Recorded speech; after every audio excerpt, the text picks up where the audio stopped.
Question है हमारे पास set number 57 reasoning test का। और इसमें देखते हैं क्या सब होता है।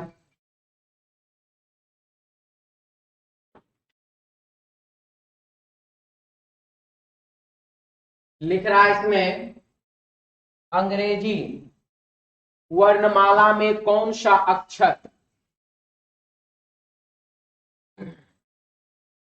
अंग्रेजी वर्णमाला में कौन सा अक्षर दाईं ओर से 18वें अक्षर के दाईं ओर 10वां अक्षर। तो सबसे पहला अंग्रेजी वर्णमाला का कौन सा अक्षर बोल रहा है। तो अंग्रेजी वर्णमाला होगा कैसे, तो ए से लेकर के जेड तक। बोला किधर से, दाईं ओर से। दायां ये होता है और बायां बाबू ये होता है। तो दाईं ओर से 18वें अक्षर के दाईं ओर 10वां, अपोजिट डायरेक्शन को जोड़ते हैं और सेम डायरेक्शन को घटाते हैं। राइट और राइट को बाबू लेस करेंगे, लेफ्ट और लेफ्ट को भी लेस करेंगे, राइट और लेफ्ट को ऐड करेंगे और लेफ्ट और राइट को भी क्या करेंगे, ऐड करेंगे। Opposite direction subtraction, same direction addition, sorry opposite direction addition, opposite direction addition, same direction subtraction. तो अब आप जब ये देख रहे हैं कि हमको यहाँ पर ये दोनों क्या है, दाईं ओर से 18वां अक्षर के दाईं ओर 10वां अक्षर, तो 18 और 10 को घटाएंगे तो यहाँ प्राप्त क्या होगा। आप किस साइड से, दाएं साइड से। दायां साइड मतलब जेड का साइड, और जेड के साइड से गिनती करने पर 27 में से आप घटा दीजिए तो आपका रियल नंबर आ जाता है। आंसर क्या होगा, एस ऑप्शन हो जाएगा बाबू, 1 नंबर। किसी को दिक्कत समझ में आ गया, आगे बढ़े। चलिए अगला क्वेश्चन है,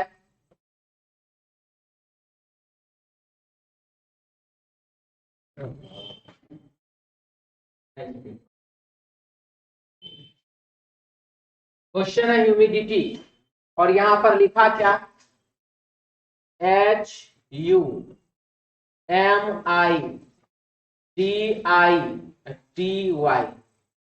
तो H और U तो यहां पर बाबू क्रॉस किया, M और I पोजीशन ठीक है, D और I क्रॉस किया और I और Y का पोजीशन ठीक है। यही सेम सिचुएशन इधर भी अपनाइए। P और O, तो P और O हो जाएगा OP, OP हो जाएगा तो ये गलत और ये भी गलत। उसके बाद LI है तो LI ही रहेगा, और 2 नंबर सही 1 नंबर क्या गलत। आंसर हो जाएगा इसका ऑप्शन बाबू 2 नंबर। कोई डाउट, मिटा दें। चलिए अगला क्वेश्चन है, प्रवीण को याद है कि उसके पिता का जन्म दिन 13 और 16 मई के बीच है। तो 13 और 16 मई के बीच में 14 आता है और 15 आता है, ना 13 रहेगा ना 16 रहेगा, 14 15। जबकि उसकी बहन को याद है कि उसके पिताजी का जन्मदिन 14 और 18 के बीच में। तो 14 और 18 के बीच में, तो 14 भी गया, बचा को 15। हमारे क्वेश्चन का आंसर हो जाएगा 15, ऑप्शन 3 नंबर। क्लियर, मिटा दें। अगला क्वेश्चन, ये बाबू अकरी लिखा हुआ यहाँ पर है लेकिन बकरी, इतना तो समझिए गए होंगे आप लोग। तो बकरी है, गाय है, जिराफ है, लोमड़ी है। तो ये लोमड़ी हो गया, जिराफ हो गया, बकरी इधर हो गया, गाय इधर, ठीक है। तो सारा का सारा है बाबू शाकाहारी जानवर, लोमड़ी है मांसाहारी जानवर, इसीलिए इसका आंसर हो जाएगा लोमड़ी। आगे बढ़े। चलिए अब ये क्वेश्चन है, इस क्वेश्चन को देखिए कैसे बनाते, टेक्निक में थोड़ा सा बदलाव, ठीक है। क्वेश्चन में क्या है, ध्यान से देखिए। लिख रहा है कि उनमें सबसे नाटा कौन है, सबसे नाटा यानी कि सबसे कम हाइट का सबसे छोटा कौन है, हमको ये बताना। तो चलिए बनाते हैं। प्रकाश लंबा है गीता से, प्रकाश लंबा है गीता से, तो प्रकाश तो आंसर नहीं हो सकता क्योंकि तो लंबा हो गया, हमको तो सबसे नाटा चाहिए। अमर लंबा है प्रभात से, अमर किससे लंबा है, प्रभात से, तो अमर भी आंसर नहीं होगा प्रभात से, लेकिन उतना लंबा नहीं जितना गीता है। और इसके बाद बाबू लिख रहा है इसमें, प्रबोध लंबा है प्रकाश से, प्रबोध भी गया। 4 ऑप्शन में 3 ऑप्शन गलत, तो जो बचा वही ना आंसर, ये हो जाएगा आपके क्वेश्चन का आंसर।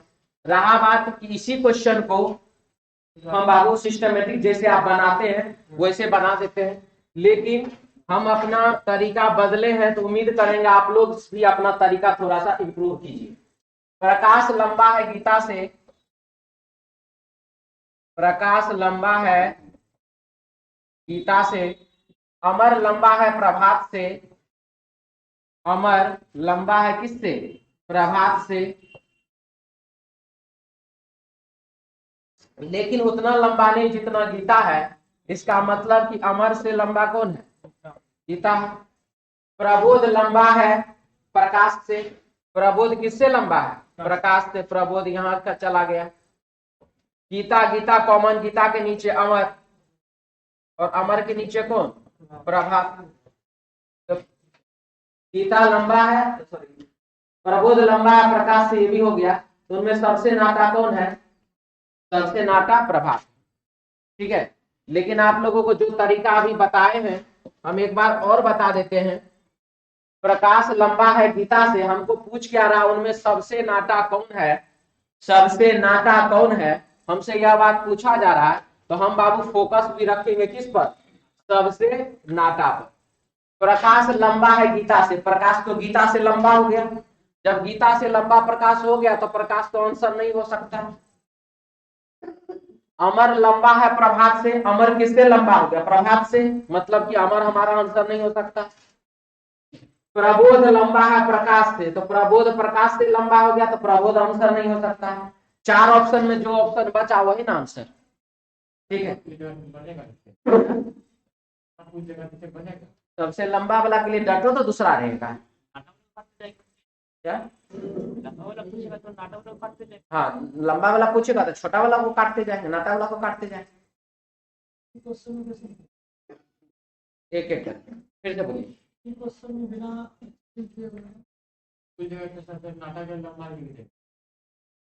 इसमें सबसे लंबा कौन, वो निकालना है। चलिए कोशिश हम भी लगा लें। प्रकाश लंबा है गीता से, तो गीता आंसर नहीं हो सकती क्योंकि गीता तो प्रकाश से छोटी। अमर लंबा है प्रभात से, तो अमर प्रभात आंसर नहीं हो सकता, अमर होगा क्योंकि अमर लंबा है। अमर लंबा है प्रभात से, लेकिन उतना लंबा नहीं है जितना गीता है। गीता फिर अभी तक तो ठीक है, गीता तो ये नहीं। प्रबोध लंबा है प्रकाश से, तो प्रबोध किससे लंबा है? प्रकाश से लंबा है, तो प्रकाश आंसर नहीं होगा। अब हमारे पास बाबू 2 जानकारी है, 2 ऑप्शन है, और प्रकाश लंबा है गीता से, अमर लंबा है प्रभात से। लंबा प्रभात से, ठीक है, लेकिन उतना लंबा नहीं जितना गीता। प्रबोध लंबा है प्रकाश से। तो हमारे पास वैसे भी हम इसमें भी बोले भी क्या चीज, ये हमारा प्रश्न बाबू नाटा वाला है। ठीक है, इस टाइप से आप बनाइए जाकर। पहला चीज, जिसमें लंबा पूछेगा उसका जानकारी उस ढंग से रहेगा, जिसमें नाटा पूछेगा उसका जानकारी उस ढंग से रहेगा। रहा बात दूसरा, अगर मान लीजिए आप 100 क्वेश्चन बनाते हैं और उसमें से हम यही कहेंगे 10 ही को क्वेश्चन अगर आपसे बन रहा है, ज्यादा नहीं, 10 ही। तो यदि आपको एग्जाम में इस टाइप का क्वेश्चन मिलता है और आपका 100 क्वेश्चन बनाते हैं और 10 क्वेश्चन पर भी अगर आपका प्रैक्टिस होता है और आपका एग्जाम में अगर इस टाइप से क्वेश्चन पूछ देता तो कहीं ना कहीं स्पीड तो बढ़े। ठीक है, दूसरा बात, अभी हम जो कर रहे हैं लगातार इस टाइप से क्वेश्चन बनाए जा रहे हैं। जब से हम अपना टेक्निक में ये चीज डाले हैं, लगातार हम इस टाइप से क्वेश्चन बनाए जा रहे हैं और बहुत ही कम क्वेश्चन हो रहा है जिस पर कि मेरा क्वेश्चन का आंसर नहीं आ रहा। बहुत ही कम क्वेश्चन, हम 100 में 10 बोले ना, 100 में 4-5 तो ऐसा क्वेश्चन बन रहा है जो कि हमको पूरा एडजस्ट करवा रहा है, नहीं तो सब बन जा रहा है। क्वेश्चन में क्या है, हमसे पूछ क्या रहा है? सबसे नाटा यानी कि सबसे नीचे, सबसे लंबा यानी कि सबसे ऊपर, दूसरा नंबर पर कौन होगा, तीसरा नंबर पर कौन होगा, ये वाला क्वेश्चन नहीं बन रहा है अच्छे से। लेकिन कम से कम ये तो बन जाए। ठीक है, बात समझ में आया? और ये मत सोचिए सर 100 में 5 को तो नहीं है बना, अगर वही 5 को पूछ देगा तो आप वह 5 को पे क्यों चलते, आपको 95 को में क्यों नहीं चलते? बात समझ में आया? ठीक है, फिर भी कोशिश कीजिए, देखिए अगर बनेगा तो आपका इंप्रूवमेंट कहीं ना कहीं आपकी स्पीड बढ़ेगा ही बढ़ेगा। क्लियर? और कोई सवाल आपका जी? चलिए अगला क्वेश्चन।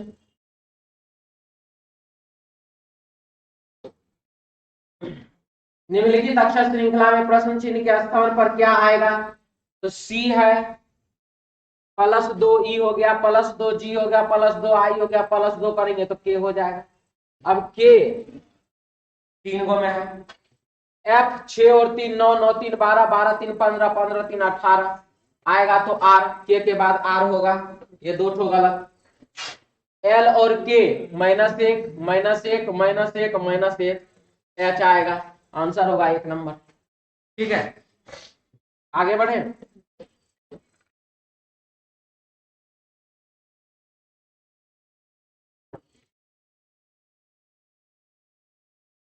उत्तर प्रदेश के 500 से भी अधिक गांव बुरी तरह बाढ़ से प्रभावित है। देखिए, बाढ़ से प्रभावित गांव, जगह, जिला, जो भी कहिए आप इसको, ठीक है। इसे बाढ़ से प्रभावित एरिया है, हमारा गांव अपने रहता है, दूसरा को क्या बहुत सारा ऐसा भी बिहार में डिस्ट्रिक्ट है जिसको पता नहीं है कि नदी किसको कहते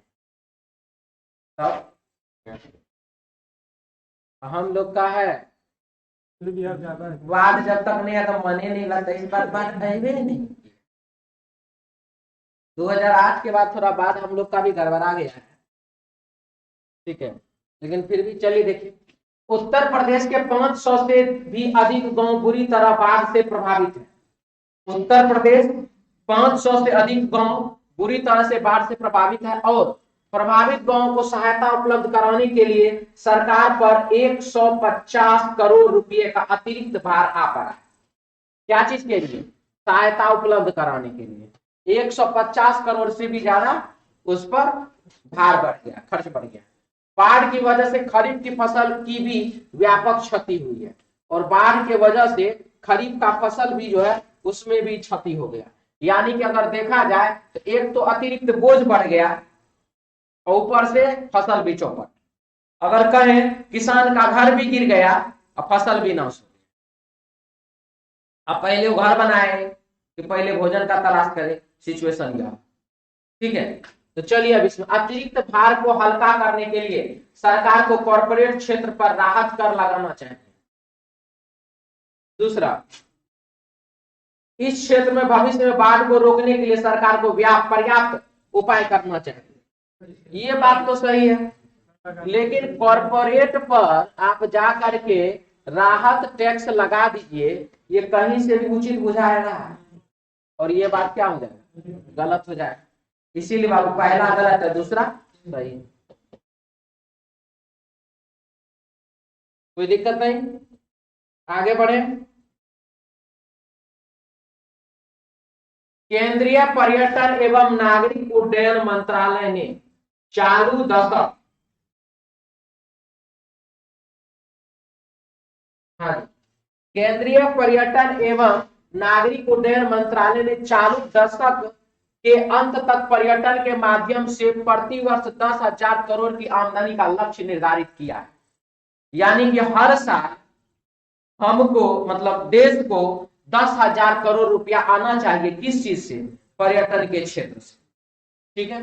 तो पर्यटन क्षेत्र हुआ क्या? तो ये देखिए बहुत सारे हैं, प्रमुख पर्यटन या दार्शनिक स्थल, ये सब क्या है? पर्यटन क्षेत्र ही ना है, ठीक है। तो अब सिचुएशन है कि ये सब अगर पर्यटन क्षेत्र है, अब जैसे कि कल जो है, कल ही 23 तारीख था जी, कल जो है सुभाष चंद्र बोस का ये वाला प्रतिमा लगा, वो क्या कहते हैं, विजुअल इफेक्ट वाला, ठीक है। अब सोच के देखें थोड़ा सा, अगर कुछ आदमी उसी को देखने के लिए उस एरिया में जाता है, दिल्ली का वो कहां पर है, इंडिया गेट के पास जाता, और उसको देखने के लिए अगर 150 200 चार्ज कर दिया जाए, मान लीजिए ऐसा, तो सरकार को उससे इनकम होगा, हाँ या नहीं होगा? उस देश का आर्थिक स्थिति और ज्यादा मजबूत होगा कि खराब? मजबूत होगा, ठीक है। अब रहा बात कि वो बनाने के लिए, वहां मूर्ति लगाने के लिए, या फिर वो जो भी विजुअल इफेक्ट है वही चीज, या जो भी चीज है, उसको करने के लिए भी तो खर्च होता है कि खर्च नहीं होता है?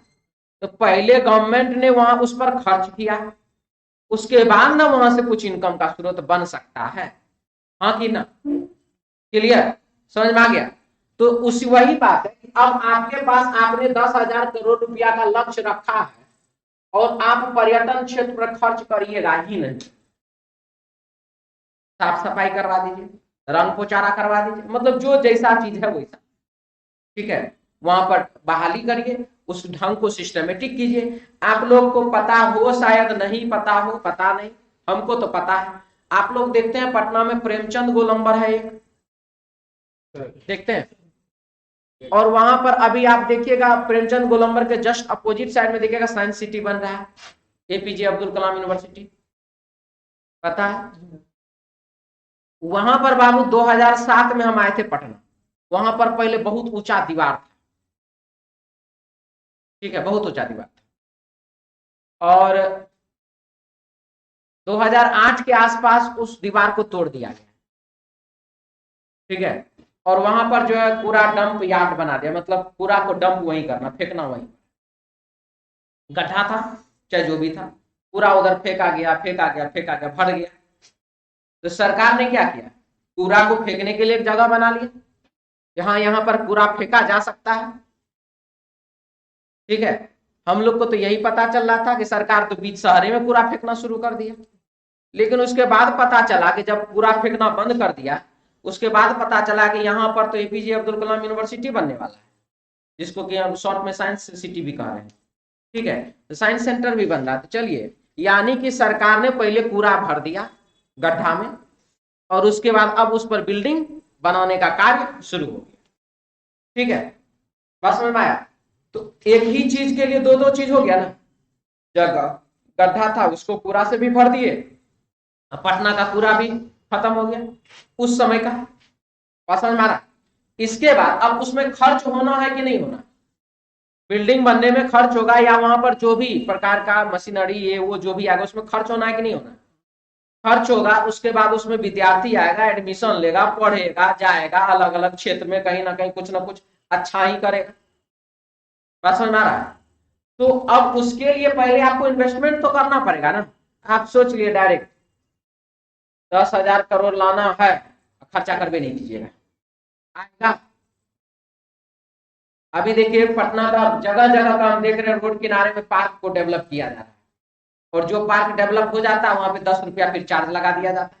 तो डेवलप करने में सरकार ने खर्च किया, हाँ कि ना, उसके बाद ना चार्ज लगाइएगा, कि पहले चार्जे वसूल कर लीजिए बाद में डेवलप कीजिएगा, बात समझ में आ रहा है। तो यहां पर बाबू यही चीज है कि केंद्रीय पर्यटन एवं नागरिक उड्डयन मंत्रालय ने चालू दशक के अंत तक पर्यटन के माध्यम से प्रति वर्ष 10,000 करोड़ की आमदनी का लक्ष्य निर्धारित किया है। तो नंबर 1 है, इस लक्ष्य की प्राप्ति के लिए और किन्हीं नए पर्यटन स्थल के विकास की कोई आवश्यकता नहीं है, यानी कि सिर्फ इसी को डेवलप करके और कोई दूसरा पर्यटन स्थल नहीं चाहिए। सही बोला कि गलत? गलत बोला। मंत्रालय को इस लक्ष्य को प्राप्त करने के लिए विदेशी पर्यटकों को लुभाने वाले आकर्षक पैकेज तैयार करने चाहिए। सही करना है, या सही है कि नहीं है? सही है। सबसे पहला चीज, जो आपका पर्यटन क्षेत्र है पहले आप उसको और ज्यादा डेवलप कर लीजिए। अब विदेशी पर्यटक पटना आएगा घूमने के लिए, ठीक, अब पटना में विदेशी पर्यटक के रहने के लिए होटल व्यवस्था है ही नहीं बढ़िया, ऐसा नहीं कि नहीं है, मतलब हम एक एग्जांपल के रूप में दे रहे हैं, घूमने के लिए होटल है ही नहीं बढ़िया, मतलब रहने के लिए होटल ही नहीं है अच्छा। तो सबसे पहले अगर आप विदेशी पर्यटक का आशा करते हैं तो आपको उधर उस एरिया में होटल भी डेवलप करवाना पड़ेगा कि नहीं। जो विदेशी आदमी आएगा घूमने के लिए वो 1-2 दिन दूर रहेगा, उसके बाद ना घूमेगा, ऐसा तो नहीं है। हाँ जी, आए खानो खा रहे हैं, देखियो रहे हैं, घूमियो रहे हैं, खानो खा रहे हैं, उसके बाद फिर हाँ जी झटपट चलो, रहने का जगह नहीं है, तो गड़बड़ होगा ना फिर। क्लियर है ये? तो एक पहला क्या है, दूसरा क्या है, कोई दिक्कत नहीं, आगे बढ़े। चलिए अगला क्वेश्चन, ओह नीचे आइए सर। शिक्षा नीति पर विशेषज्ञ वर्ग ने यह तथ्य उद्घाटित किया है, क्या उद्घाटित किया, कि हमारी शिक्षा व्यवस्था में व्यवसायीकरण का अभाव वर्तमान बेरोजगारी समस्या का मूल कारण है। यानी कि पढ़ना आपको क्या है और आप पढ़ते क्या है, बस बात यही है। आपको क्या काम करने में मन लगता है। जैसे इसमें बहुत सारे आप लोग स्टूडेंट होंगे जो कि बचपन में खिलौना जब आता होगा आपके घर में, उसको तोड़ के मरोड़ के नट बाल्टू को खोल के इधर करके उधर करके आखिर में अंदर में है क्या करते होंगे। अगर नहीं करते होंगे ना तो आप अपना भतीजा भगना सबको देख लीजिए, पता चल जाए जो आपका भतीजा भगना कर रहा है वही आप लोग भी करते हो, उससे कम या ज्यादा यही ना होगा। ठीक है, तो सिचुएशन बाबू वही है कि आपको करने का मन क्या है और आप कर क्या रहे हैं। कुछ विद्यार्थी अपने मन से रेलवे एसएससी का तैयारी करते हैं और कुछ विद्यार्थी दबाव में आकर के रेलवे एसएससी का तैयारी करते हैं। करने का मन उसको कुछ और है, वह मम्मी पापा भाई बहन अड़ोस पड़ोस के दबाव में आकर के और क्या करें, मम्मी पापा पढ़ने के लिए कहते हैं, हमको पढ़ने का मन ही नहीं करता है। मन नहीं करता मत पढ़िए, जो काम करने का आपको मन करता वही काम आप करिए, अच्छा करिएगा, ये बात जान लीजिए, कर दीजिए। ठीक है, मेरा पार्टनर सो रहा है। तू दोनों तो इशारा कर रहा था, तू बोलिए दिया कोई जरूरत नहीं, रहने दी। ठीक है, तो अब यहाँ सिचुएशन है कि शिक्षा नीति पर विशेषज्ञ वर्ग ने यह तथ्य उद्घाटित किया है कि हमारी शिक्षा व्यवस्था में व्यवसायीकरण का अभाव वर्तमान बेरोजगारी समस्या का मूल कारण है। वर्तमान में बेरोजगारी समस्या का क्या है, मूल कारण है।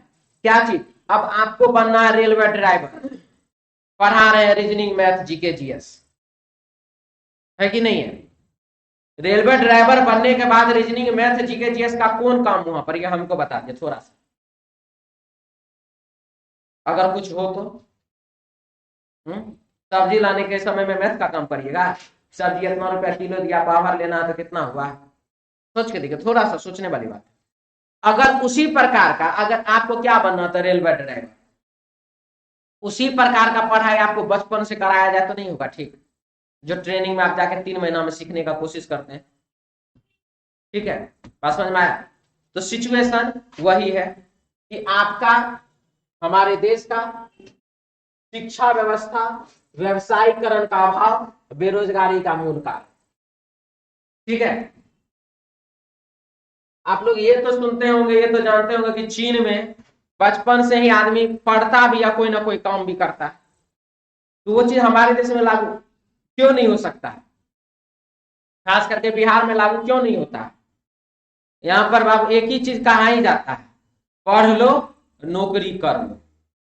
जिसका नौकरी है वो बहुत बढ़िया, और जिसका नौकरी नहीं है वो समाज का सबसे खराब आदमी। ठीक है, तो यही है हम लोगों के यहाँ का सिस्टम, यही है।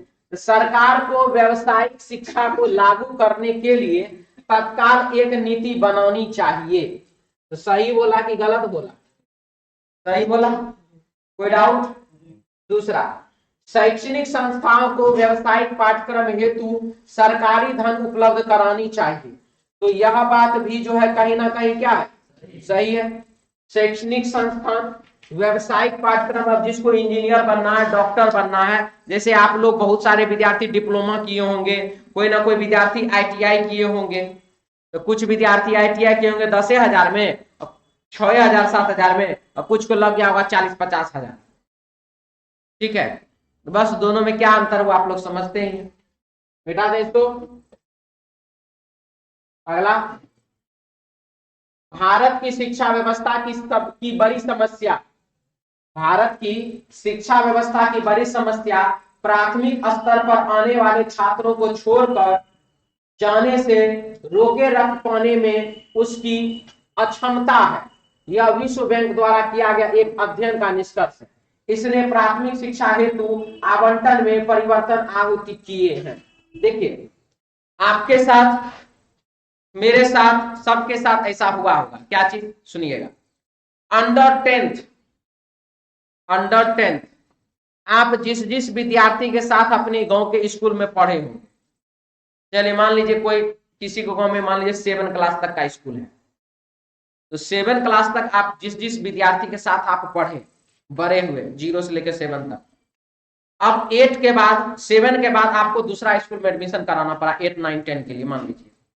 8, 9, 10 के लिए आपको दूसरे स्कूल में जब एडमिशन कराना पड़ा तो वहां पर आपके गांव से जो 7 क्लास तक का जो मान लीजिए 20 विद्यार्थी था आपके साथ, वो 20 में से 5-6 इधर उधर हो गया, 15 तो पहुंचे होंगे किसी दूसरे स्कूल में एक साथ, हाँ या नहीं? ठीक है। उसके बाद अब जब आपका यहाँ पर 15 विद्यार्थी जब आप पहुंचे एक साथ, 10th पास किए, तो 10th पास करने के बाद फिर 7-8 को इधर उधर हो गया, ठीक है। और उसमें से 7-8 विद्यार्थी एक साथ इंटरमीडिएट कर पाए होंगे, इंटरमीडिएट के करने के बाद 4-5 को फिर इधर उधर, मतलब 3-4 को विद्यार्थी बचे होंगे जो कि एक साथ ग्रेजुएशन किए होंगे। उस ग्रेजुएशन के इंटरमीडिएट के बाद आप लोग में से कोई इक्का दुक्का आ गए होंगे पटना, और कोई अपना होम डिस्ट्रिक्ट, जैसे मेरा घर सहरसा, कोई सहरसा चला गया होगा, कोई मधेपुरा चला गया होगा, होम डिस्ट्रिक्ट में ही रह जाता है।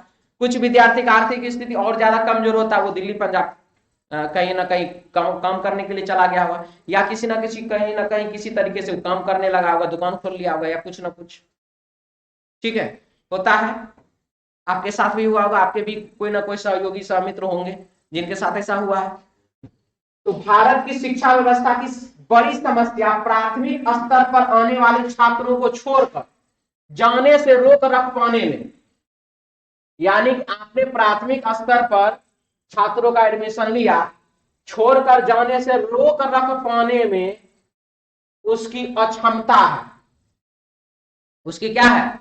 अक्षमता है। यानी कि प्राथमिक स्तर से आपने जितने स्टूडेंट को पढ़ाया या जो स्टूडेंट आपके पास आया, आप उसको रोक पाने में अक्षम है, यानी कि आपके पास वो एबिलिटी नहीं है कि आपने सबको रोक लिया, ठीक है। यह विश्व बैंक द्वारा किए गए एक अध्ययन का निष्कर्ष है। इसने प्राथमिक शिक्षा हेतु आवंटन में परिवर्तन आहूत किए हैं, यानी कि उन्होंने यही कहा कि आप इसका परिवर्तन कीजिए, इसमें आप चेंजिंग लाइए, आप अपने तरीके में बदलाव कीजिए। तो नंबर 1 है इसमें, प्राथमिक स्तर के प्रवेश बिंदु पर दोगुनी संख्या में पंजीकरण हेतु प्रयास करने चाहिए। दोगुनी संख्या में अगर हम ये क्या बोलते हैं, प्रवेश उसको करवा लेते हैं, आधा चला भी गया तो क्या होगा, सीट तो हमारा फुल रहा ना, बेवकूफाने बात नहीं यहाँ क्या किया जा रहा है, हा? मतलब हम आपको रोकने में एबल नहीं है, तो हम क्या करते हैं, यह सोच लिए कि हाँ भैया 400 विद्यार्थी का क्लासरूम में 800 एडमिशन ले लो, 400 तो रुकिए ना जाएगा, तो लगेगा क्लासरूम भरा हुआ है, क्या ये उचित बात है? दूसरा, ज्यादा सुविधाएं और प्रोत्साहन दिए जाने चाहिए ताकि छात्र प्राथमिक स्तर पर छोड़कर न जाए। सही की गलत? सही है, बिता दें।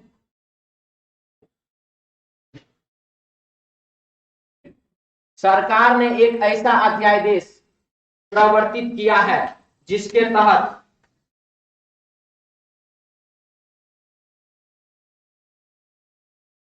सरकार ने एक ऐसा अध्यादेश प्रवर्तित किया है जिसके तहत किसी स्थान पर निजी या सार्वजनिक इमारतों, दीवारों और अन्य ऐसी संरचनाओं पर जो सार्वजनिक स्थल है इश्तेहार चिपकाने का प्रतिबंध लगाया गया है। अध्यादेश उल्लंघन करने वाले को दंडित किया जाना चाहिए। देखिए बात इसी चीज का हो रहा है, सब बता रहे हैं। पोस्टर लगा हुआ है, स्वच्छ भारत मिशन भी लिखा हुआ है, और यहाँ पर किसी ना किसी चीज का पोस्टर है जो कि साहब उठा रहे हैं।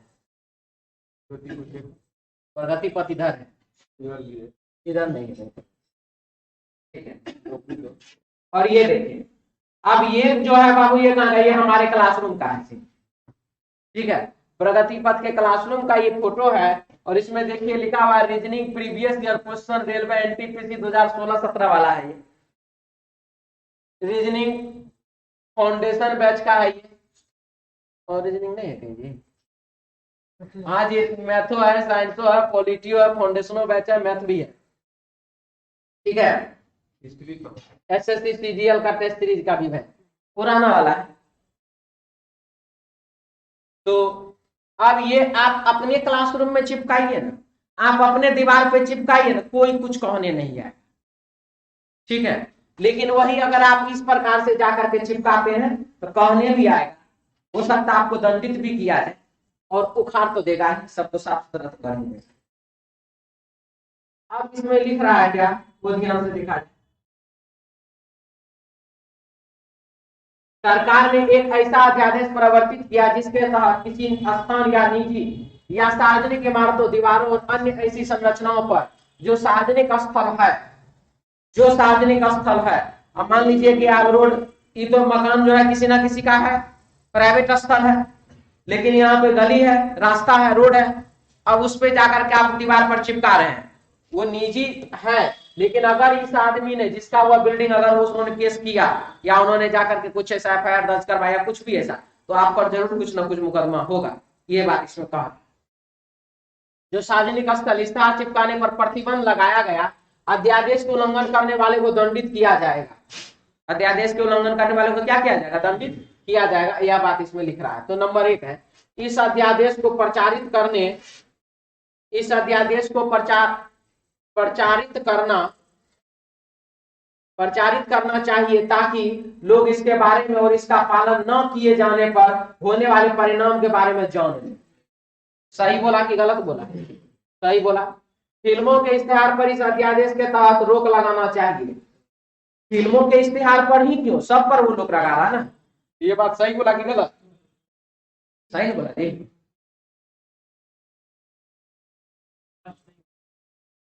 फिल्मों के इश्तेहार पर इस अध्यादेश के तहत रोक लगना चाहिए।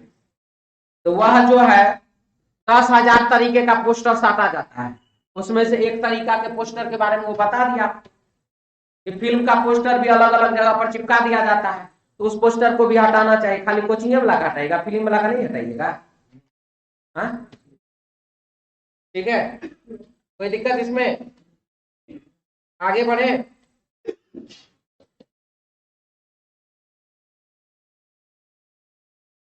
स्थानीय व्यक्तियों के प्रतिनिधियों ने नदी पर नया पुल बनवाने के लिए, जो कि यहां से जालना के बीच की दूरी, अच्छा नाम है कोई जगह, जालना के बीच की दूरी 7 किलोमीटर कम कर देगा, अकेले ज्ञापन दिया है। ठीक है, अकेले क्या किया है, विज्ञापन दिया। जैसे देखिए यहाँ पर हम आपको दिखा रहे हैं, भारत का सबसे लंबा पुल। ठीक, अब सोचिए ये जो नदी है या समुद्र, नदी है होगा, समुद्र तो नहीं है होगा। अब ये जो नदी पर जो पुल बना है, सोचिएगा कितना किलोमीटर का अंतर ले आया होगा दोनों के बीच की दूरी का। ये देखिए, ओल्ड पटना का पुराना गांधी सेतु और नया गांधी सेतु। अब ये हाजीपुर जाना है यहां से आपको, तो 7 किलोमीटर मोटा मोटी पुल है, तो 4 किलोमीटर और आगे पीछे, यानी कि पटना शहर से हाजीपुर शहर का दूरी हो गया मोटा मोटी 10 किलोमीटर पुल क्रॉस करने के बाद। नहीं तो आप कैसे जाइएगा हाजीपुर, अब वो बताइए। या तो आप यूपी होके घूम के जाइए, नहीं तो बेगूसराय होके घूम के जाइए। ठीक है, बेगूसराय जाइए, बेगूसराय के बाद फिर उधर मुजफ्फरपुर होकर के तब आइए फिर हाजीपुर। इधर से ऑटो पर बैठिए, 25 को रुपया दीजिए, वो पहुंचा देगा फटाक से, 10 किलोमीटर का दूरी। एक पुल हो जाने से 10 किलोमीटर दूरी हो जाता है। एक विश्व का, भारत का सबसे लंबा पुल इसको कहा जा रहा है, तो इससे कितना कम दूरी हो जाता है ये आप सोच लीजिए। तो यही बात तो वहां पर भी दिया गया है कि स्थानीय व्यक्तियों के प्रतिनिधियों ने नदी पर नया पुल बनवाने के लिए, जो कि यहां से जालना के बीच की दूरी 7 किलोमीटर कम कर देगा, के लिए ज्ञापन दिया है। के लिए क्या दिया, विज्ञापन दिया, यानी कि चलिए हम अब ऐसे प्रोसेस शुरू होगा। 7 किलोमीटर घूम के जाना पड़ता था, अब आपको एकदम नजदीक हो जाएगा। तो व्यक्ति कम दूरी से यात्रा करना चाहेंगे, सही की गलत? दूरी कम करने के लिए पुल आवश्यक है, सही की गलत? ठीक है, मिटा दें।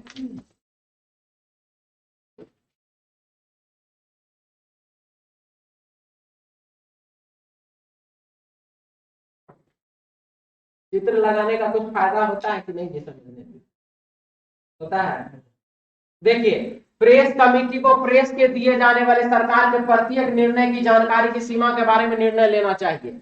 प्रेस कमेटी, भारतीय प्रेस परिषद, चंद्रमौली कुमार प्रसाद की अध्यक्षता में जांच समिति की बैठक 24 अक्टूबर 2019। प्रेस क्लब ऑफ मीडिया सभी अतिथि एवं पत्रकार बंधुओं का हार्दिक स्वागत तथा अभिनंदन करता है। चलिए, बहुत बढ़िया है। तो अब इसमें लिख रहा है क्या, वो देखिए ध्यान से। प्रेस कमेटी को प्रेस की दी जाने वाली सरकार के प्रत्येक निर्णय की जानकारी की सीमा के बारे में निर्णय लेना चाहिए।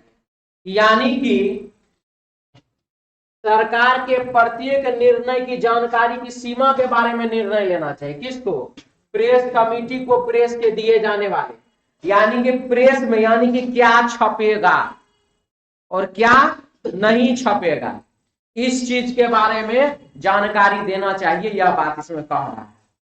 तो प्रेस कमेटी में ऐसे सदस्य हैं जो प्रत्येक सरकारी निर्णय के संभावित परिणाम के बारे में जानते हैं। सही बोला कि गलत? कैसे सही? सरकार को इंफॉर्मेशन लीक ही नहीं करेगा, आपको कैसे पता चल जाएगा? ये बताइए। प्रेस कमेटी के में ऐसे सदस्य जो प्रत्येक सरकारी निर्णय के संभावित परिणाम के बारे में जानते हैं। सुभाष चंद्र बोस का प्रतिमा लगने वाला है, इस बात का जानकारी आपको कब हुआ? आज सुबह। हम तो बाबू 4-5 दिन से जानते हैं। हम जानते 4-5 दिन इंडिया गेट। ठीक है, हम 4-5 दिन पहले भी न्यूज में देखे थे, हमको न्यूज से पता चला। मान लीजिए 1 सप्ताह हुआ, मान लीजिए थोड़ा देर के लिए, 1 सप्ताह से पहले हो सकता है उस पर कुछ बात विचार इंटरनल चल रहा हो। मोदी जी अमित शाह जी दोनों बैठ करके सोच रहे हो, हाँ जी अब क्या किया, नया किया जाए। इलेक्शन भी चलने वाला है, कुछ नया करना पड़ेगा, उसके बाद ही तो मेरे तरफ ध्यान आकर्षित होगा सबका। अच्छा, हम आप लोगों से एक बात पूछते हैं, अभी वर्तमान समय में शिक्षा मंत्री कौन है? कौन कौन जानता? खाली इतने तो बात बताइए। चुप, नाम बोलने के लिए जी, हाँ तो उठाने के लिए खाली बोले थे। चलिए, बहुत अच्छा। और विदेश मंत्री कौन है? नाम नहीं बोलने के लिए बोलते हैं हम, खाली बाबू हाथ उठाने के लिए बोलते हैं। हो गया। चलिए, अब हम पूछते हैं खाद्य मंत्री कौन है? बस चलिए, आप लोग छोड़ दीजिए। हम बोलते हैं खाली हाथ उठाने के लिए, तो ये लोग जो है नाम है बोलने का। हम जो समझाना चाहते तो समझानी नहीं बताएंगे थोड़ा देर बाद। प्रेस कमेटी में ऐसे सदस्य हैं जो प्रत्येक सरकारी निर्णय के संभावित परिणाम के बारे में जानते हैं। सही बात की गलत? पहले ये बताइए। गलत है, ये गलत होगा। आप कैसे जान जाइएगा? पहले संभावित, कुछ जानकारी प्रेस से गुप्त रखनी है, तो कुछ जानकारी प्रेस से गुप्त रखनी है, तो ये बात तो सही है। लेकिन प्रेस कमेटी को प्रेस के दिए जाने वाले सरकार के प्रत्येक निर्णय की जानकारी की सीमा के बारे में निर्णय लेना चाहिए। इस बात से इस जानकारी को गुप्त रखने का क्या मतलब? कोई मतलब है नहीं। हाँ जी, तो ये लोकतांत्रिक देश है कि क्या है? हम स्टेटमेंट के थ्रू चलते हैं। कुछ जानकारी प्रेस से गुप्त रखनी चाहिए। ठीक कहा? अब देखिए, निर्णय की जानकारी की सीमा के बारे में निर्णय लेना चाहिए। निर्णय कितना जानकारी देना, कितना जानकारी आपको नहीं देना, इसके मामले में आपको निर्णय लेना चाहिए। ठीक है, लेकिन यह बाबू जो जिस देश के बारे में आप कह रहे हैं, वह देश कौन सा है?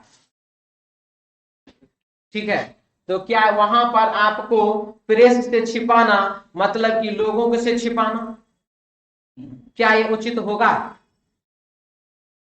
कुछ जानकारी प्रेस से गुप्त रखनी चाहिए, बात तो सही। गुप्त नहीं रखेगा तो बहुत सारा मिसाइल ये सब बात है। अच्छा देखिए, एक मिनट, एक बार और हम देखेंगे। प्रेस कमेटी को प्रेस की दी जाने वाली सरकार के प्रत्येक निर्णय की जानकारी की सीमा के बारे में निर्णय लेना चाहिए।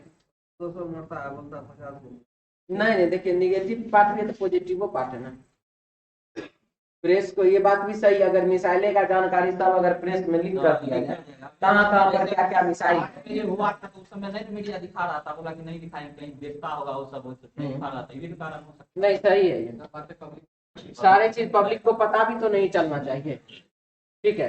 तो कुछ जानकारी प्रेस से गुप्त रखनी है, ये बात सही है। ये वाला बाबू गलत है, ये वाला सही है। आगे बढ़े, चलिए इसका, मैं यह नहीं जान पा रहा हूं कि वह वैज्ञानिक होते हुए भी वस्तु परक क्यों नहीं हो सकता। मतलब वैज्ञानिक भी है, तो वैज्ञानिक है तो वस्तु परक होना उसको जरूरी है, लेकिन वैज्ञानिक होते हुए वस्तु परक क्यों नहीं हो सकता, हमको ये बात खाली बता दीजिए। तो बोला वैज्ञानिक साधारणतया वस्तु परक होते हैं, साधारण रूप से वस्तु परक होते, तभी तो वो उस पर सवाल उठा रहा है। सही कि गलत? सही है। वस्तु परक एक वांछनीय गुण है, वांछनीय गुण है मतलब जरूरी गुण है। वस्तु परकता एक वांछनीय गुण है मतलब जरूरी गुण है। तो यहाँ पर वस्तु परक वह क्यों नहीं हो सकता, वैज्ञानिक है तो वस्तु परक वह क्यों नहीं हो सकता, उस हिसाब से तो यह गलत न हो गया। आपके मन में ऐसा चल रहा है कि वैज्ञानिक है तो उनको वस्तु परक होना चाहिए, लेकिन वह वस्तु परक क्यों नहीं है, इस पर न सवाल हो रहा है। वह सामने वाला आदमी वैज्ञानिक है, उसको इस चीज के बारे में जानना चाहिए, एकदम ये तो बहुत अच्छा बात है, ये तो जानना चाहिए उनको, ये उनको क्यों नहीं पता है, तभी ना आप ये सवाल उठाते हैं। समझ में आया? इसीलिए यह बात बाबू क्या है, गलत है। वस्तु परकता एक वांछनीय गुण है, जरूरी गुण है। जब ये जरूरी गुण होता तो सबके अंदर पाया जाता, सबके अंदर पाया जाता तो फिर ये क्वेश्चन मार्क तो होता ही नहीं ना। समझ में आया? ठीक है।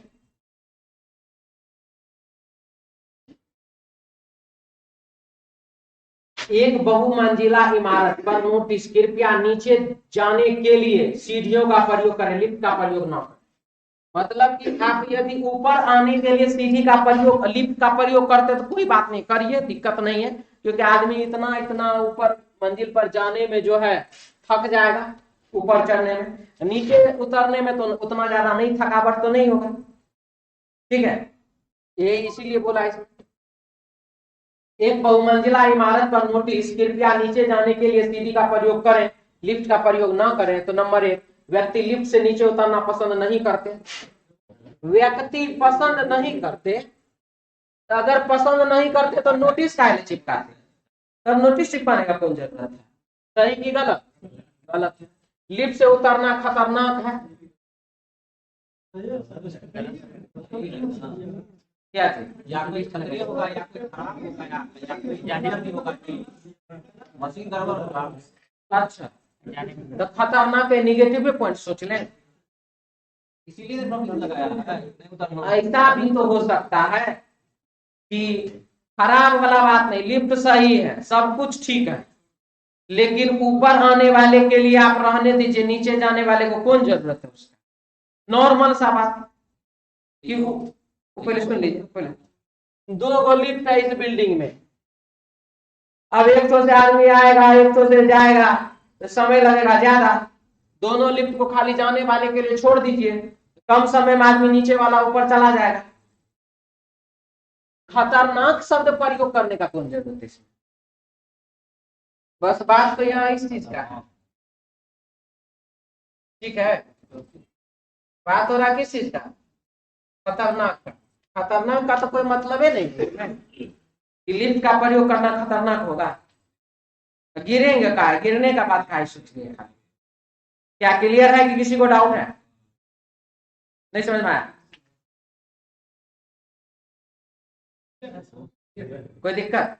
क्योंकि इसमें यही बात, लिफ्ट से उतरना खतरनाक एक बहुत बड़ा शब्द न है जी, मीनिंग इसका बहुत अलग में निकलता है, डायरेक्ट निगेटिव से। अब मान लीजिए हमको हड़बड़ाहट है, लिफ्ट से उतरने में हमको 5 मिनट लग जाएगा, सॉरी पैदल उतरने में हमको 5 मिनट लग जाएगा, लिफ्ट से उतरेंगे तो जल्दी उतर जाएंगे, हमको बहुत जरूरी है, जाने दीजिए, पेशेंट है साथ में, डॉक्टर के पास लेके जाना है, एगो मतलब ठीक है जाइए आप, कोई दिक्कत नहीं है। नॉर्मल ऑफिस जा रहे हैं, नॉर्मल टाइम से हम 5 मिनट पहले निकले हैं, नॉर्मल समय से 5 मिनट पहले निकले ऑफिस जाने के लिए, आराम से सोचते चलो भाई लिफ्ट से काहे जाएंगे, पैदले चले जाते हैं, नीचे सीढ़ी से उतर जाते हैं, ठीक है, खतरनाक शब्द प्रयोग करना उचित नहीं। मतलब है कि लिफ्ट ऊपर लेके जा रहा है, ये बात तो है, लिफ्ट सही है। हाँ। तो कथन से कह रहा है कि लग रहा है कि लिफ्ट सही है। अच्छा ठीक है, लगिए रहा, लगिए रहा, ठीक है, आगे बढ़े। प्रधानमंत्री के ने कोयले के उत्पादन में सुधार के लिए कोयला खान मजदूरों को धन्यवाद दिया। देखिए, कोयला खान मजदूर को उन्होंने धन्यवाद दिया था, ये बात भी बहुत दिन मीडिया में चला था, चर्चा का विषय था। ठीक है, कोयला खदान है जी, क्या लग रहा है? कोयला के खदान में सोना मिला है, कोयला के खदान में कोयले रहेगा। अच्छा, ये वाला मशीन होगा बाबू, लाइट का हो सकता है, मशीन होगा। यहाँ यहाँ यहाँ देखिए, माथा में सबका लगा ना टॉर्च जी, तो बैटरी होगा ये। अंधेरा में कहाँ जाएगा, बैटरी के होगा, ये वायरलेस है। ठीक है, हमरा पढ़ाने थे सब चित्रे पर रिसर्च करने का, बैटरी का है तो बल्ब है तो कोयला का, या क्या है पीछे में। अच्छा ठीक है, कौन सी है उसमें बताइए, क्या क्या है लगा हुआ इसमें। अच्छा ठीक है, हाँ जी, वायरलेस भी है और सेफ्टी लाइट भी है, यही ना। चलिए ठीक है, आगे बढ़िए।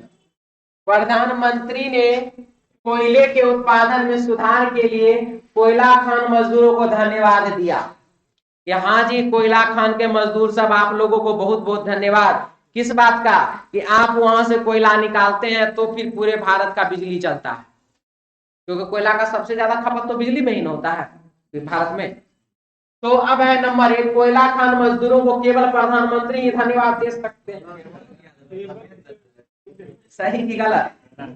कोयला उत्पादन में सुधार वांछनीय है, सुधार जरूरी है, सही की गलत? सही। अब कैसे होगा सुधार?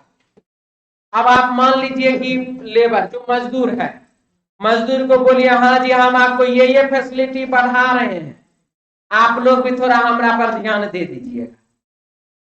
तो बताइए, जब इनका मांग पूरा होगा तो यह भी आपका मांग पूरा करने में उसको भी मन लगेगा कि नहीं लगेगा? समझ में आया? चलिए आगे बढ़ते हैं, खाली स्टेटमेंट लगता है नहीं। कौन दिन है? सोमवार है। जय बोले बाबा। स्टेटमेंट के लिए भोले बात अलग बात है, अंदर से सभी फूल पत्तियां हैं, सभी फूल पत्तियां हैं, कुछ पत्तियां चिड़िया हैं। तो कुछ चिड़िया फूल है, कुछ चिड़िया जो है बाबू फूल है, सही की गलत? कुछ पत्तियां फूल है, सही की गलत? बता दें। कुछ किताबें पेंसिल है, कुछ किताब पेंसिल है, कुछ पेंसिल पेन है। तो कुछ पेन किताबें पेन है, किताब पेन है क्या? गलत। दूसरा, कुछ पेन किताब है, पेन जो है वो किताब है क्या? देखिए तो, गलत।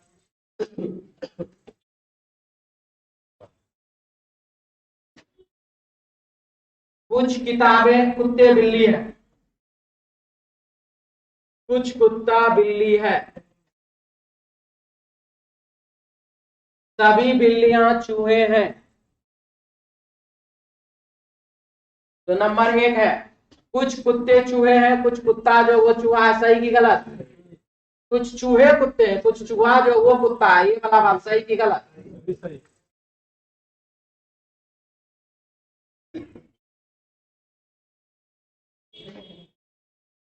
सभी छोरे सभी घोड़े,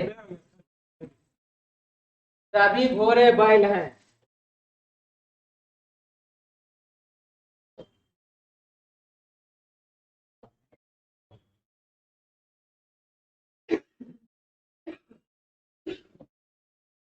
सभी बैल तोते हैं, सभी बैल क्या है? तो तोता है। अब क्या लिख रहा है? सभी घोड़े तोते हैं, सारा का सारा घोड़ा जो तोता है, सही की गलत? सही है, सभी तोता। सभी तोते घोड़े हैं, सभी तोते क्या घोड़ा के अंदर है? गलत। आइए स्टेटमेंट परिच्छेद वाला क्वेश्चन, स्टेटमेंट वाला, ठीक है, ध्यान से देखिए क्या लिखना है। इस प्रश्न में एक गाधांश और उससे संबंधित एक कथन दिया गया। गाधांश को ध्यान पूर्वक पढ़ें और उसके आधार पर कथन की समीक्षा करें। आधार पर क्या करना? कथन का समीक्षा हमको करना है। और चलिए समीक्षा करते हैं। इलेक्ट्रॉनिक हार्डवेयर का घरेलू बाजार हमारे देश में 1800 करोड़ रुपए से 6500 करोड़ रुपए का प्रतिवर्ष, देख रहे हैं, इलेक्ट्रॉनिक डिवाइस है ये, कैपेसिटर है, ऐसी वैसी होगा कुछ, क्या है? रेजिस्टेंट है, जो भी है बहुत बढ़िया है, देख लीजिए सब तो। चलिए अब इसे देखने से ज्यादा कुछ नहीं यहाँ पर मिलने वाला है। साइंस नहीं है, जब हम बताएंगे ललका क्या चीज का घेरा है और ब्लू का क्या चीज का घेरा है। कौन बता सकता है जी? लाल वाला घेरा, पीला वाला घेरा, ब्लू वाला घेरा क्या चीज का है? नंबर है। चलिए बहुत बढ़िया है, अच्छा लगा। अब आइए, इलेक्ट्रॉनिक हार्डवेयर का घरेलू बाजार हमारे देश में 1800 करोड़ रुपए से 6500 करोड़ रुपए प्रति वर्ष अगले कुछ वर्षों तक बढ़ेगा। और यह जो अगले कुछ वर्षों तक क्या होगा? बढ़ता चला जाएगा। सरकार आयात के लिए आवश्यक विदेशी मुद्रा को रोकने पर विचार कर रही है, क्योंकि लगभग 8% पुर्जे इलेक्ट्रॉनिक सामान को बनाने के लिए भारत को आयात करने पड़ते हैं। 8% आयात करना पड़ता है। देश में केवल प्रतिरोधक, संधारित्र एवं चालक जैसे निष्क्रिय अवयव ही बनते हैं। यानी कि हमारे देश में जो है खाली यही सब चीज बनता है, ठीक है, निष्क्रिय अवयव ही बनते हैं। यहां तक कि एकीकृत पथ आईसी भी थोड़ी मात्रा में तथा महंगे बनाए जाते हैं। यानी कि बनता तो है, कम ही बनता है, और वो क्या होता?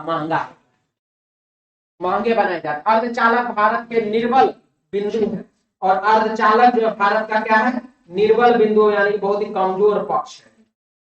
तो नंबर 1 है, सॉरी 21 है, भारत प्रतिरोधक, संधारित्र आदि निष्क्रिय अवयव सस्ते नहीं बना पाया है, सस्ता नहीं बना पाया है, इसमें यह बात कहा जा रहा है। तो भारत प्रतिरोधक, संधात्री आदि निष्क्रिय अवयव सस्ते नहीं बना पाया है। सही बोल रहा है, गलत बोल रहा है? कथन पूर्णतः सत्य है, कथन संभावित सत्य है, कथन का निर्धारण नहीं किया जा सकता, कथन पूर्णतः असत्य है। क्या है इसका आंसर? पूर्णतः सत्य है। 1 नंबर क्या? बोलिए, ABCD बोलिए। बी, ए पूर्णतः सत्य है। तो बउआ देखिए ना, अभी खत्म कहाँ? आईसी भी थोड़ी मात्रा में तथा महंगे बनाते हैं। दूसरा बात, क्योंकि लगभग 8% पुर्जे इलेक्ट्रॉनिक सामान को बनाने के लिए भारत को आयात करने पड़ते हैं। देश में केवल प्रतिरोधक, संधात्री एवं चालक जैसी निष्क्रिय अवयव ही बनते हैं। सस्ता की महंगा हमें पता नहीं है। बनते तो हैं, निष्क्रिय अवयव ही बनते तो हैं, लेकिन सस्ता की महंगा ये हमको पता बाबू प्रश्न से नहीं चल रहा है। सस्ते नहीं बन पाते हैं। भारत प्रतिरोध, संधारित्र आदि निष्क्रिय अवयव सस्ते नहीं बना पाता। क्या सस्ता महंगा का बात किया प्रश्न में, कथन में? इसीलिए इसका आंसर क्या होगा? ऑप्शन बाबू का 3 नंबर सी ऑप्शन, कथन का निर्धारण नहीं किया जा सकता। मतलब जितना जानकारी है हमको उससे हम बता नहीं पाए। क्या? डी ये कर देते, कथन पूर्णतः सत्य है। तो क्या हमको ये बताइए, जहां पर इसके बारे में चर्चा किया है, क्या सस्ता महंगा का चर्चा किया है? आईसी के बारे में बोला है कि बनाते तो हैं, थोड़ा सा बनाते हैं, बहुत महंगा बनाते हैं। वो तो आईसी के बारे में कहा है। निष्क्रिय अवयव इन सब के बारे में तो नहीं कहा है। क्लियर हुआ? सी आंसर होगा। सेटिस्फाइड है सभी? क्या दिक्कत है? आगे बढ़े।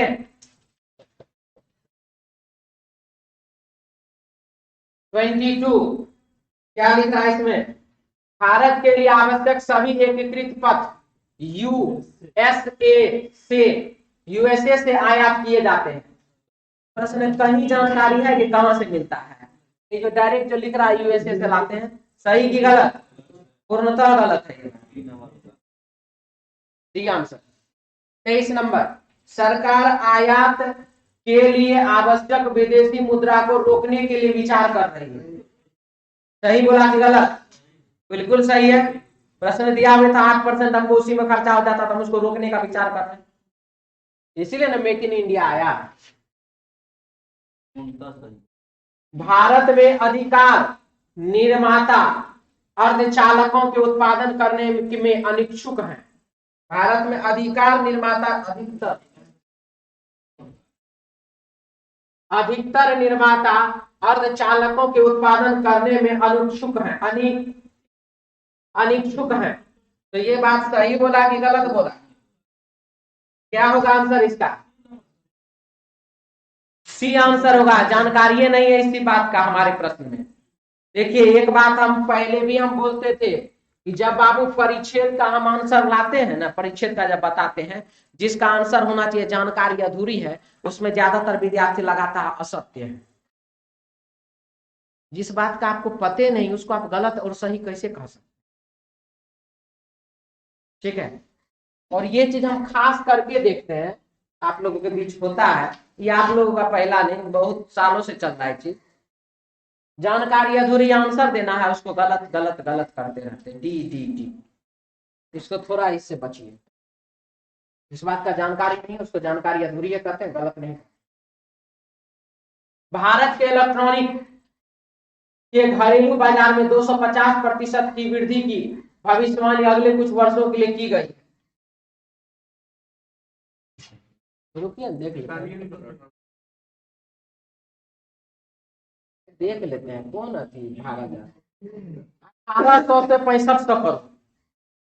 अब 1800 से 6500 करोड़ तक जाने वाला है। अब इसको आप कितना गुना कहते हैं, और यह भी बढ़ेगा भी, ये आप सोच लीजिए। 18 36 18 का 54, 18 36 18 का 54, 350।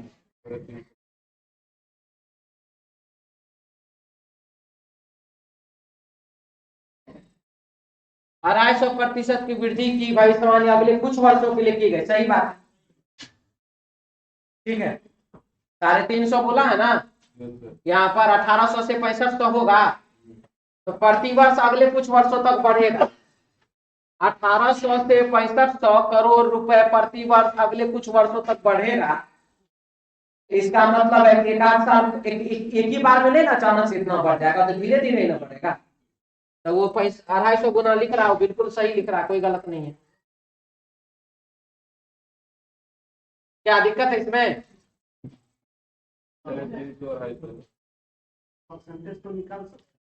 हाँ जी निकाल सकते हैं। वो बाबू कुछ वर्षों तक लगातार ऐसे बढ़ते रहेगा, तो कुछ वर्षों तक लगातार बढ़ते रहेगा, ये बात सही है। पहले मान लीजिए 1%, 2%, 10%, 100%, 150% ऐसे करके ना बढ़ेगा। तो यहाँ पर भी जो लिख रहा है कि 250% की वृद्धि की भविष्यवाणी अगले कुछ वर्षों के लिए की गई है, तो 350 होने से पहले तो 250 होगा ना। क्या 261 जा रहा है, तब तो ठीक ही है, 250% कोई गलत तो नहीं बोला है, 261 जा रहा है। अच्छा छोड़ देना, कैसे जाएगा, छोड़ दीजिए, बाद में देख लेंगे कैलकुलेशन, हम लोग डीआई का क्वेश्चन नहीं है। चलिए आप छोड़ दीजिए, आगे यहाँ देखिए।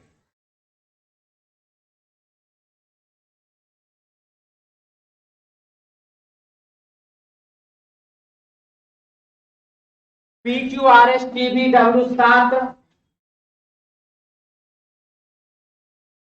PQRS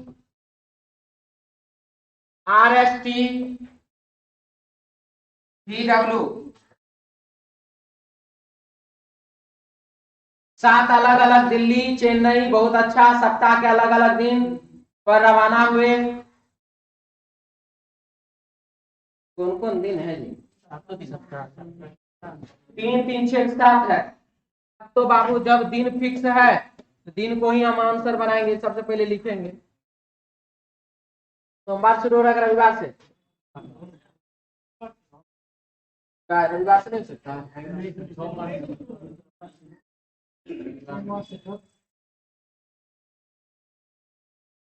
सोमवार, मंगलवार, बुधवार, गुरुवार, शुक्रवार, शनिवार, रविवार, बहुत अच्छा,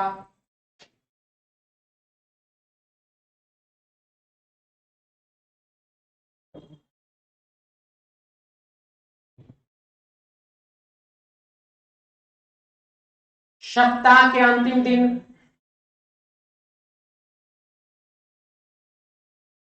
प्रत्येक सप्ताह के अलग दिन पर रवाना हुए। आर जयपुर के लिए सोमवार को रवाना हुआ। आर जयपुर के लिए सोमवार को रवाना हुआ। सप्ताह के अंतिम दिन व्यक्ति बंगलोर के लिए रवाना हुआ।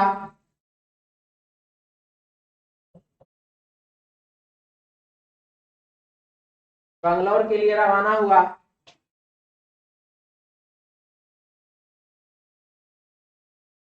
बी चंडीगढ़ के लिए रवाना हुआ। टी उसके यानी कि पी के अगले दिन और डब्ल्यू के पिछले दिन रवाना। देखिए टी पी के अगले दिन और डब्ल्यू के पिछले दिन रवाना हुआ। एस शुक्रवार को कोलकाता के लिए रवाना हुआ। कलकत्ता। कौन? एस। अब 3 को लगातार तो यही ना है PTW। PTW। अब क्या लिखा है कि पी चंडीगढ़ के लिए रवाना हुआ।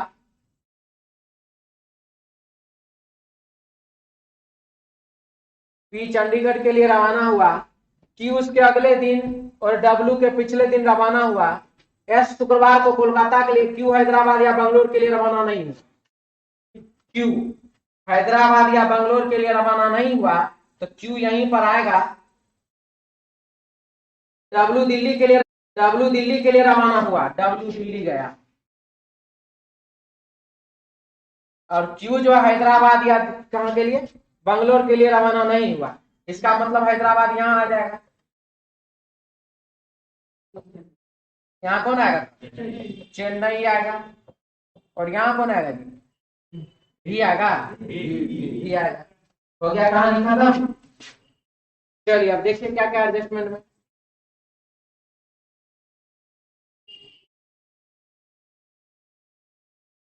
सप्ताह के किस दिन रवाना हुआ क्यू? क्यू किस दिन गया? शनिवार को। Option 2 number. बंगलोर के लिए कौन रवाना हुआ?